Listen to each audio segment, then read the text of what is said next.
Hello welcome to law excellence. ఈ వీడియోలో మనం 2022 జూలై 20వ తేదీకి సంబంధించిన ఇంపార్టెంట్ కరెంట్ అఫైర్స్ గురించి డిస్కస్ చేసుకుందాం. ఇవాల్టి మన ఫస్ట్ ఆర్టికల్ వచ్చేసి విపత్తులకి సంబంధించి. అంటే ప్రకృతి విపత్తులు అనేటటువంటివి మనకి చాలా సాధారణం. కాకపోతే ఇటీవల ఈ విపత్తుల సంఖ్య అనేటటువంటిది పెరుగుతోంది. వాటి వల్ల జరిగేటటువంటి నష్టం అనేది కూడా పెరిగిపోతోంది. ఎందుకని అంటే వాతావరణ మార్పులు దీనికి ప్రధాన కారణంగా చెప్పుకోవచ్చు. దీని కారణంగా ఇంకా భవిష్యత్తులో కూడా మరింతగా విపత్తులు అనేటటువంటివి ఎక్కువ అవుతాయి అన్నట్టుగా ఐపీసీసీ నివేదిక అంచనా వేసింది. మన దేశంలో 36 రాష్ట్రాలు కేంద్రపాలిత ప్రాంతాల్లో 27 తరచూ ఇలాంటి ప్రకృతి విపత్తులకి లోనవుతూ ఉన్నాయి. అంతేకాకుండా మన మొత్తం భూభాగంలో 12% వరదలు నదుల కోత బారిన పడుతూ ఉంది. 5700 కిలోమీటర్ల మేర సముద్ర తీరం తుఫానులకు లోనవుతూ ఉంది. సునామీల ప్రమాదం కూడా మనకి ఎక్కువగానే ఉంది. అలాగే మన యొక్క సాగు భూమిలో 68% అనావృష్టి బారిన పడుతోంది.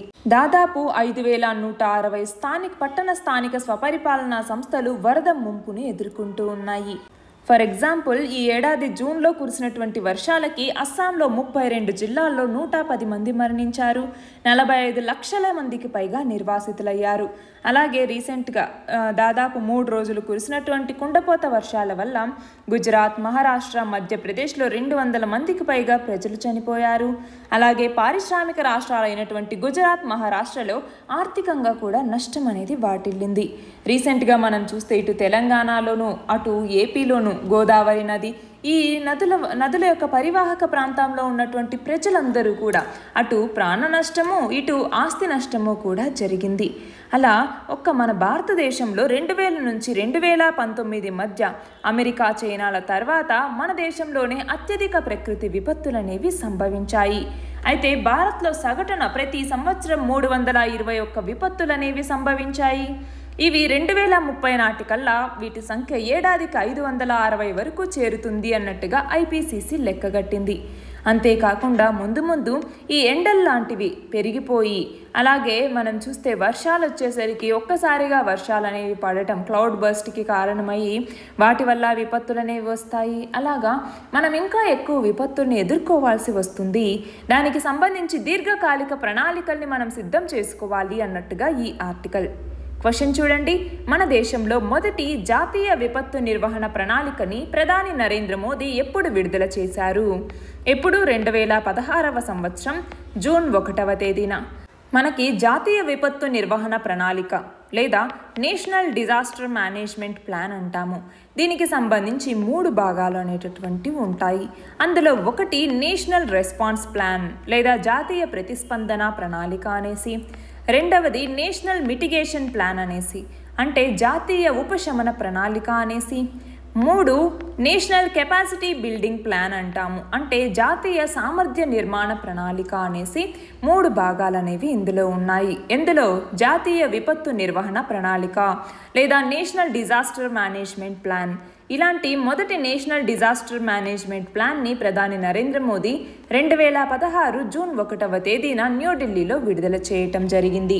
భారతదేశంలో ఏవైనా విపత్తులు సంభవించినప్పుడు వాటిని తట్టుకొని ప్రాణ నష్టాన్ని తగ్గించటం ఈ ప్రణాళిక యొక్క ముఖ్య ఉద్దేశం. మన నెక్స్ట్ ఆర్టికల్ వచ్చేసి అంకుర సంస్థలకి సంబంధించి. అమెరికా, చైనాల తర్వాత ప్రపంచంలోనే అతిపెద్ద 3వ అంకుర వ్యవస్థ కలిగినటువంటి దేశం మన భారతదేశం. ఇలాంటి అంకుర సంస్థల్ని మరింత ప్రోత్సహించటం కోసం 2016లో కేంద్ర ప్రభుత్వం స్టార్టప్ ఇండియా అన్నటువంటి ఒక కార్యక్రమాన్ని కూడా ప్రారంభించటం జరిగింది. అంటే కొత్త ఆలోచనలతో కొత్త సృజనాత్మకతతో పనిచేసేటటువంటి చిన్న సంస్థల ఏర్పాటుని ప్రోత్సహిస్తూ మన దేశ అభివృద్ధిలో వీటిని కీలకం చేయాలి అన్నటువంటిది ప్రభుత్వం యొక్క లక్ష్యం. IT, finance, e-commerce, technology, food, అలాగే hardware, enterprises, artificial intelligence, nano technology, దాంతోపాటు ఇంకా చాలా అంటే దాదాపు 56 రకాల వైవిధ్యభరితమైనటువంటి రంగాల్లో అంకుర సంస్థలు అనేవి పనిచేస్తూ ఉన్నాయి.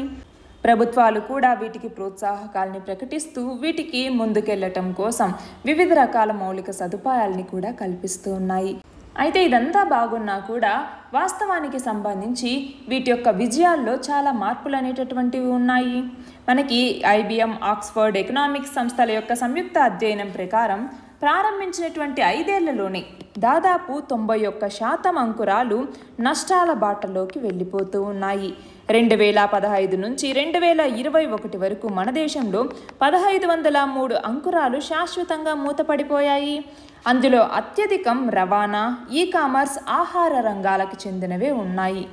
అయితే మనం చూస్తే మన దగ్గర ఏంటి అంటే అనువైనటువంటి వ్యాపారం అంటే వ్యాపార వాతావరణం, లాభసాటి అంకురాలు ఉన్నటువంటి దేశాల జాబితాలో మన భారతదేశం 23వ స్థానంలో ఉంది. ఎస్తోనియా, లిథువేనియా, డెన్మార్క్ లాంటి చిన్న దేశాల కన్నా కూడా మనం వెనుకబడి ఉన్నాము. అంటే అంకురాలకి అనుకూలమైనటువంటి 100 నగరాలు, పట్టణాల జాబితాలో బెంగళూరు, ఢిల్లీ, ముంబై, హైదరాబాద్ ఈ 4 మాత్రమే చోటు దక్కించుకున్నాయి. మనం చూస్తే లాస్ట్ 6 మంత్స్లో అంకుర సంస్థల్లో పనిచేసేటటువంటి వాళ్ళు పెద్ద సంఖ్యలో ఉద్యోగాలు కోల్పోయినట్టుగా కొన్ని నివేదికలు చెప్తూ ఉన్నాయి.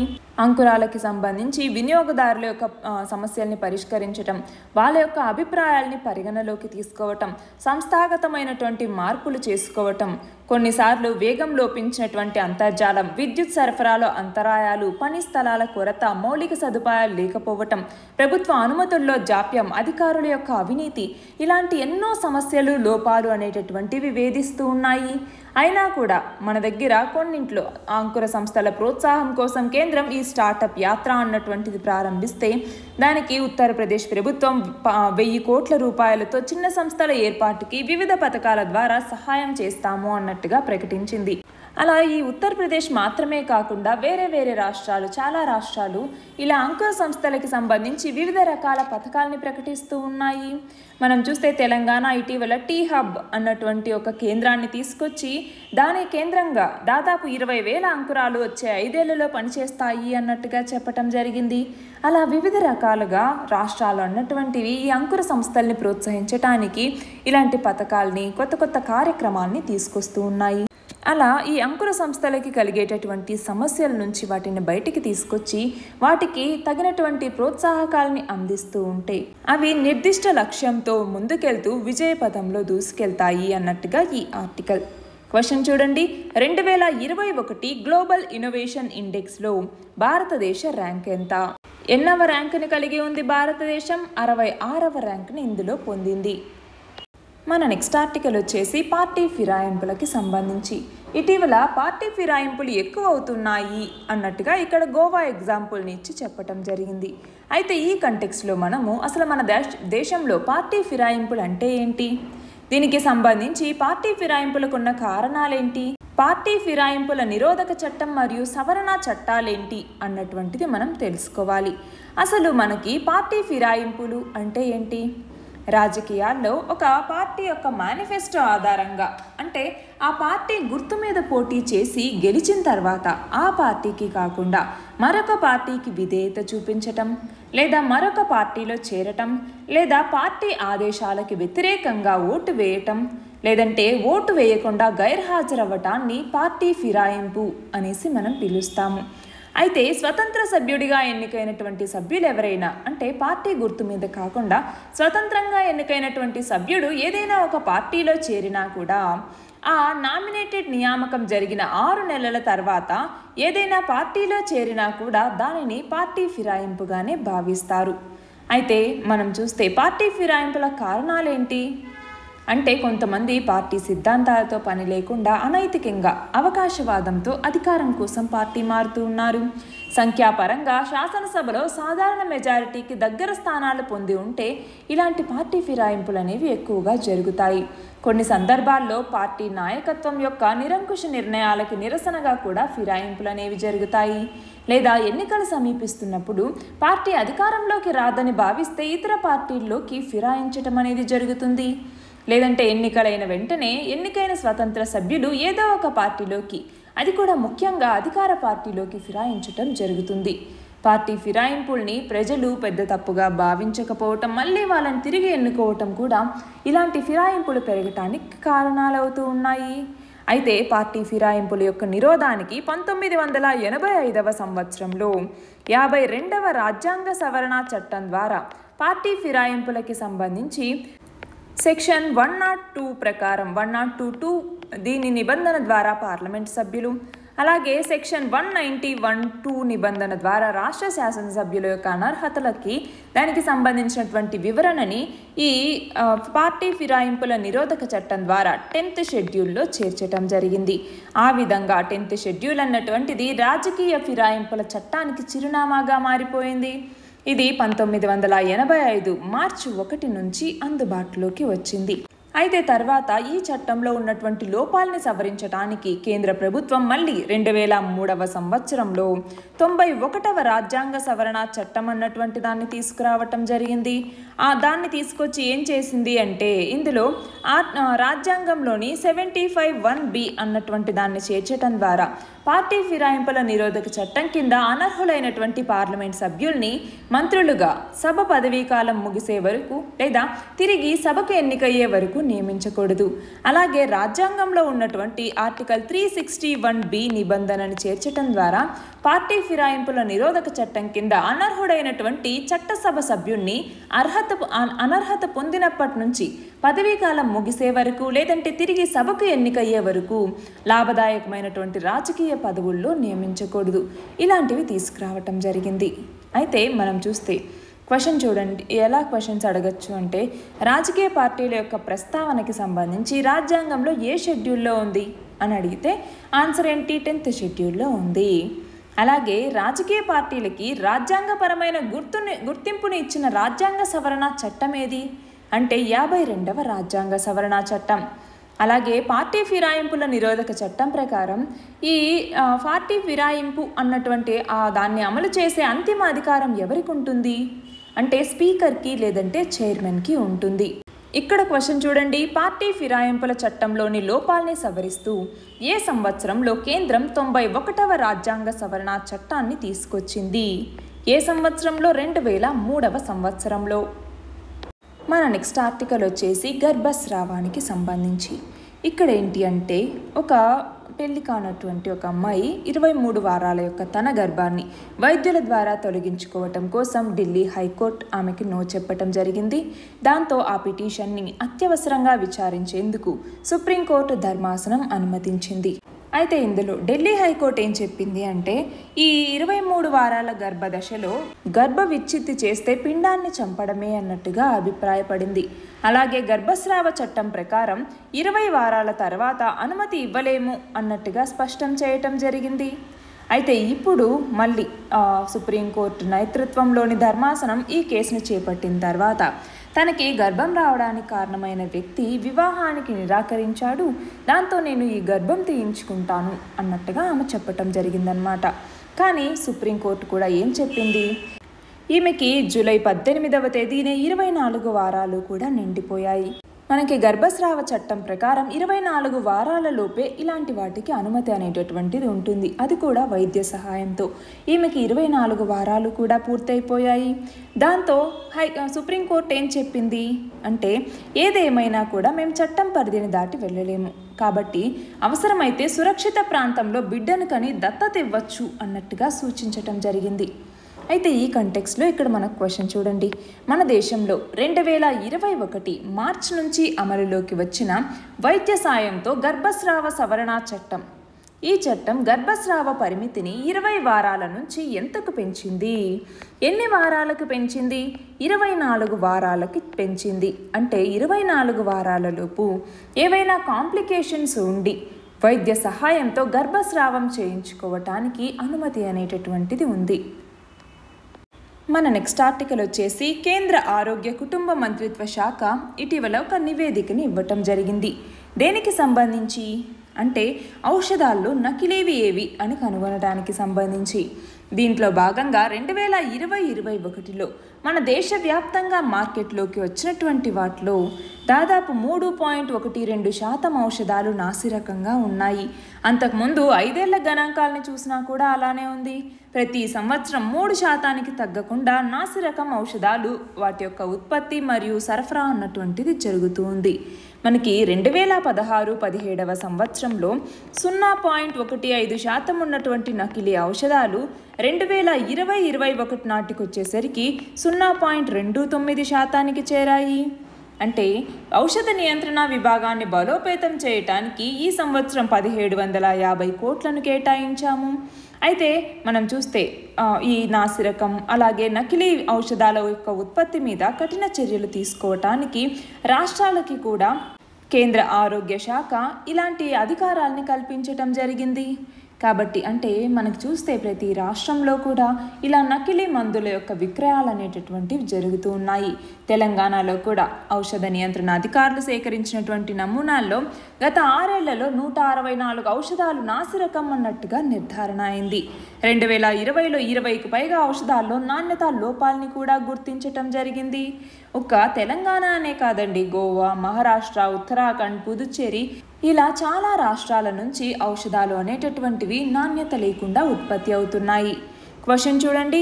కేంద్ర ఆరోగ్య కుటుంబ మంత్రిత్వ శాఖ యొక్క నివేదిక ప్రకారం 2020-21లో దేశవ్యాప్తంగా మార్కెట్లోకి వచ్చిన వాటిలో ఎంత శాతం ఔషధాలు నాసిరకంగా, ఎంత శాతం ఔషధాలు పూర్తిగా నకిలీవనేసి వెల్లడైంది. ఇందులో మనం చూస్తే 3.12% ఔషధాలు నాసిరకంగా ఉన్నాయి. అలాగే 0.29% పూర్తిగా నకిలీవి అన్నట్టుగా ఇందులో తేలింది. మన నెక్స్ట్ ఆర్టికల్ వచ్చేసి రామాయపట్నం పోర్టుకి ఏపీ ప్రభుత్వం భూమి పూజ చేసి ఈ ప్రాజెక్ట్ని చేపట్టబోతోంది. ఇందులో భాగంగా 3736.14 కోట్ల వ్యయంతో దీనికి సంబంధించినటువంటి మొదటి ఫేజ్ని కంప్లీట్ చేయబోతూ ఉన్నారు. ఇక్కడ క్వశ్చన్ చూడండి. కృష్ణపట్నం పోర్టు ఉండగా ఏపీ ప్రభుత్వం రామాయపట్నం పోర్టు నిర్మించడానికి గల కారణాలను తెలపండి. మనం చూస్తే చెన్నై ఓడరేవ్ ఏదైతే ఉందో దానికి, అలాగే మన ఏపీలోని కృష్ణపట్నం ఓడరేవ్ ఏదైతే ఉందో దానికి మధ్య దూరం 190 కిలోమీటర్లు. పైగా రాష్ట్రాలు వేరువేరు కాబట్టి ఎవరి వ్యాపారం వాళ్ళది, అలాగే ఎవరి ఎగుమతులు దిగుమతుల ప్రాధాన్యం వాళ్ళకు ఉంటుంది. అయితే నెల్లూరు జిల్లాలోని కృష్ణపట్నం ఓడరేవుకి, అలాగే అదే జిల్లాలో ఇప్పుడు నిర్మిస్తున్నటువంటి ఈ రామాయపట్నం ఓడరేవుకి మధ్య దూరం 100 కిలోమీటర్ల లోపే ఉంటుంది. ప్రస్తుతం కృష్ణపట్నం ఓడరేవు ఉండగా ఇలా దానికి దగ్గరలోనే రామాయపట్నం నిర్మించడానికి గల ఆసక్తి ఏంటి అన్నటువంటిది మనం చూడాలి. అయితే ఇక్కడ కృష్ణపట్నం ఓడరేవు అన్నటువంటిది ప్రైవేట్ భాగస్వామ్యంలో ఉంది. ప్రస్తుత పోర్టు యాజమాన్యం అన్నటువంటిది అదానీ గ్రూప్ చేతుల్లో ఉంది. అయితే ప్రభుత్వ ఆధీనంలో కూడా ఒక ఓడరేవు ఉండాలి అనేటటువంటి భావన అనేది మనకి ఉంది. అయితే విభజన చట్టంలో కేంద్రం ఏపీకి స్పష్టమైనటువంటి హామీ ఇచ్చింది. ఏమని? దుగ్గరాజపట్నం దగ్గర ఓడరేవుని పూర్తిగా కేంద్ర నిధులతోనే నిర్మించి ఇచ్చేందుకు కేంద్రం ఒప్పుకుంది. అయితే ప్రత్యేక హోదాతో పాటు విభజన చట్టంలోని హామీలన్నీ ఎలా అయితే పక్కన పెట్టేశారో అలానే ఈ దుగ్గరాజపట్నం పోర్టు హామీ కూడా పక్కనకి వెళ్ళిపోయింది. అసలు ఆ పోర్టుకి ఏ మనీ ఇచ్చేది లేదు అన్నట్టుగా కేంద్రం చాలాసార్లు చెప్పింది. అయితే కృష్ణపట్నం పోర్టు సమీపంలోనే దుగ్గరాజపట్నం పోర్టు అనేది ఏర్పడితే కొత్తగా ఏర్పడే ఈ దుగ్గరాజపట్నం పోర్టు అభివృద్ధి సాధ్యం కాదు, అది ఓడరేవు నిర్మాణానికి లాభదాయకమైన ప్రాంతం కాదు అన్నట్టుగా కూడా తేల్చటం జరిగింది.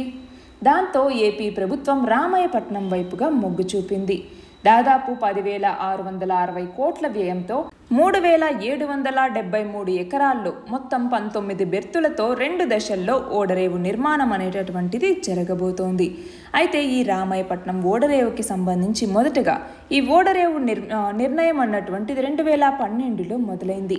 అప్పటి పురపాలక శాఖ మంత్రి అయినటువంటి మహీధర్ రెడ్డి ఈయన ఈ పోర్టు నిర్మాణం వల్ల ఉండే ప్రయోజనాలని వివరిస్తూ రాష్ట్ర ప్రభుత్వం ద్వారా కేంద్రంకి ఒక లేఖని అంటే ఒక నివేదికని పంపించడం జరిగింది. ఆ తర్వాత 2014లో అధికారంలోకి వచ్చినటువంటి టీడీపీ ఈ రామాయపట్నం ఓడరేవు మీద దృష్టి పెట్టింది. 2016వ సంవత్సరంలో రైట్స్ సంస్థతో పోర్టుల నిర్మాణానికి అనువైనటువంటి ప్రాంతం మీద సర్వే చేపట్టడం జరిగింది. అలా రామాయపట్నం వైపుగా మొగ్గు చూపించింది. అయితే రాష్ట్ర ప్రభుత్వ ఆధ్వర్యంలో దీనిని ఒక మైనర్ పోర్టుగా నిర్మించాలి అన్నట్టుగా భావించింది. దానికి 2019లో అప్పటి సీఎం అయినటువంటి చంద్రబాబు నాయుడు శంకుస్థాపన కూడా చేశారు. అయితే తర్వాత ప్రభుత్వం అనేది మారటంతో ఆ పనులనేది ముందుకెళ్లలేదు. అయితే ఇప్పుడు మళ్ళీ సీఎం జగన్ శంకుస్థాపనతో ఈ పోర్టు విషయంలో మనకి ముందడుగు అనేది పడుతుంది. ఉమ్మడి ప్రకాశం జిల్లా ప్రస్తుతం నెల్లూరు జిల్లా గుడ్లూరు మండలం చేవూరు పంచాయతీలో మొండివారిపాలెంలో సీఎం జగన్ చేతుల మీదుగా భూమి పూజ అనేటటువంటిది జరగబోతోంది. అయితే ఈ పోర్ట్ అన్నటువంటిది ప్రకాశం జిల్లా నుంచి ప్రధానంగా గ్రానైట్, పొగాకు వీటి ఉత్పత్తుల ఎగుమతులకు ఉపయోగపడుతుంది. అలాగే దీనికి అనుసంధానంగా కాగితాల పరిశ్రమ ఏర్పాటుకు కూడా గతంలో ప్రణాళికలు అనేవి ఉండేవి. ఒకవేళ ఈ కాగితం పరిశ్రమ అనేది ఇక్కడ ఏర్పాటైతే ఈ పోర్టు నిర్మాణానికి ఎక్కువ ప్రయోజనం అనేటటువంటిది చేకూరుతుంది. అయితే కృష్ణపట్నం అన్నటువంటిది ప్రైవేట్ భాగస్వామ్యంలో ఉండే పోర్టు. కానీ ఎగుమతులు దిగుమతుల మీద రాయితీలు ఇతరత్ర వ్యవహారాలకు సంబంధించి రాష్ట్ర ప్రభుత్వం మాట అన్నటువంటిది కృష్ణపట్నం పోర్టులో చెల్లుబాటు కాదు. దాంతో పూర్తిగా ప్రభుత్వ భాగస్వామ్యంలోనే ఈ రామాయపట్నం మైనర్ పోర్ట్ అన్నటువంటిది ఏర్పాటవుతుంది. ఈ పోర్టు నిర్మాణంతో ఇటు తెలంగాణ, ఇటు ఛత్తీస్గఢ్, మహారాష్ట్ర, కర్ణాటక రాష్ట్రాలకు చెందినటువంటి కొన్ని ప్రాంతాలకు చెందిన వాణిజ్య, వ్యాపార, రవాణా సేవలు అన్నటువంటివి ఇక్కడ సులభతరమవుతాయి. మన నెక్స్ట్ ఆర్టికల్ వచ్చేసి ట్రాన్స్జెండర్స్కి సంబంధించి. మన భారత సమాజంలో ట్రాన్స్జెండర్లు చాలా సమస్యల్ని ఎదుర్కొంటూ ఉన్నారు, లింగ వివక్షకి గురవుతూ ఉన్నారు. అయితే ట్రాన్స్జెండర్లని ఎవరిని పిలుస్తాం మనము? లింగ మార్పిడి చేసుకున్నటువంటి వ్యక్తులు లేదా విషమ లింగీయులు ఎవరైతే ఉంటారో వాళ్ళని ట్రాన్స్జెండర్ అనేసి పిలుస్తాము. మనకి ఈ ట్రాన్స్జెండర్ అనేటటువంటి పదాన్ని 1965వ సంవత్సరంలో కొలంబియా విశ్వవిద్యాలయానికి చెందినటువంటి జాన్ ఎఫ్ ఒలివెన్ అనేటటువంటి ఒక మానసికవేత్త రూపొందించటం జరిగింది. అయితే మన భారతీయ సమాజంలో ట్రాన్స్జెండర్లకి హిజ్రా అనేటటువంటి పదాన్ని ఉపయోగిస్తారు. హిజ్ర్ అనేటటువంటిది అరబిక్ ఆ పదం నుంచి వచ్చింది. అంటే తెగని వదిలిపెట్టిన వ్యక్తి అనేసి అర్థం అన్నమాట. మన భారతీయ వేద సాహిత్యాలు వీళ్ళని నపుంసకులు అనేసి పిలుస్తూ ఉంటారు. అంటే పునరుత్పత్తి సామర్థ్యం లేనివారు అనేసి అర్థం. అయితే మన భారతదేశంలో 2011 నుంచే ట్రాన్స్జెండర్ల జనాభా వివరాల సేకరణ అనేది ప్రారంభమైంది. అంటే 2011 వరకు కూడా ఈ ట్రాన్స్జెండర్లకి సంబంధించి అంటే జనాభా లెక్కల్లో కనీసం వీళ్ళ వివరాలు కూడా సేకరించలేదు. అంటే వీళ్ళు ఎలాంటి వివక్షకి, ఎలాంటి బహిష్కరణకి గురయ్యారో మనం అర్థం చేసుకోవచ్చు. అయితే ఈ 2011 లెక్కల ప్రకారం భారతదేశంలో మొత్తం ట్రాన్స్జెండర్ల సంఖ్య 4.88 లక్షలు.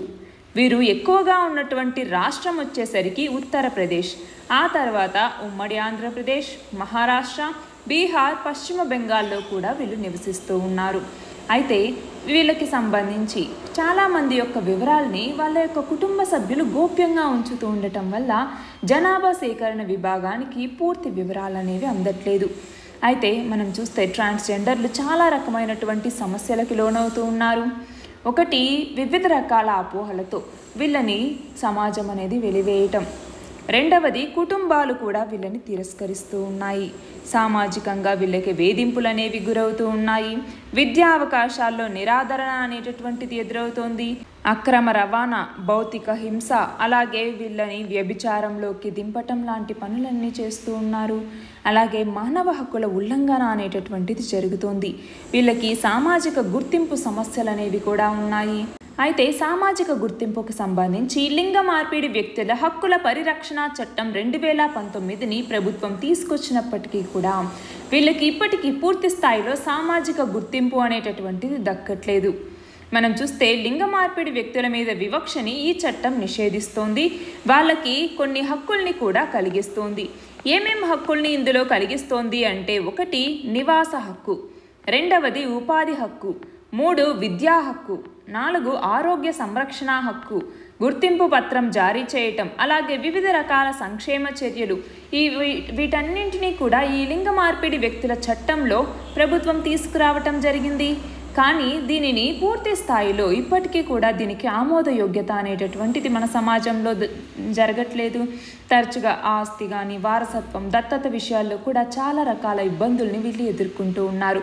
అలాగే ఉపాధి పరంగా కూడా తీవ్రమైనటువంటి వివక్షకి ట్రాన్స్జెండర్లు లోనవుతున్నారు. మన నెక్స్ట్ ఆర్టికల్ వచ్చేసి SEZ అంటాము. అంటే స్పెషల్ ఎకనామిక్ జోన్ లేదా ప్రత్యేక ఆర్థిక మండలి అంటాము.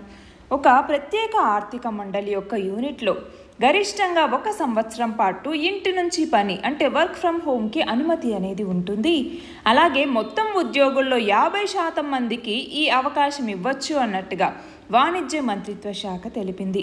దీనికి సంబంధించి స్పెషల్ ఎకనామిక్ జోన్స్ రూల్స్ 2006లో కొత్త నిబంధనని కూడా నోటిఫై చేయటం జరిగింది. మనకి దేశవ్యాప్తంగా ఉన్నటువంటి అన్ని SEZలలో కూడా ఒకే రీతిలో ఈ వర్క్ ఫ్రమ్ హోమ్ విధానం ఉండటం కోసం ఈ నోటిఫికేషన్ని తీసుకురావటం జరిగింది.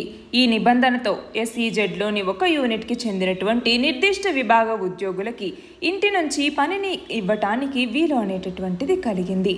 ఇక్కడ క్వశ్చన్ చూడండి. వాణిజ్య మంత్రిత్వ శాఖ నోటిఫై చేసిన SEZ రూల్స్ 2006లోని 43A నిబంధన ప్రకారం ఒక SEZ యూనిట్లో గరిష్టంగా ఎంతకాలం ఎంత శాతం మందికి ఇంటి నుంచి పనిని కల్పించవచ్చు.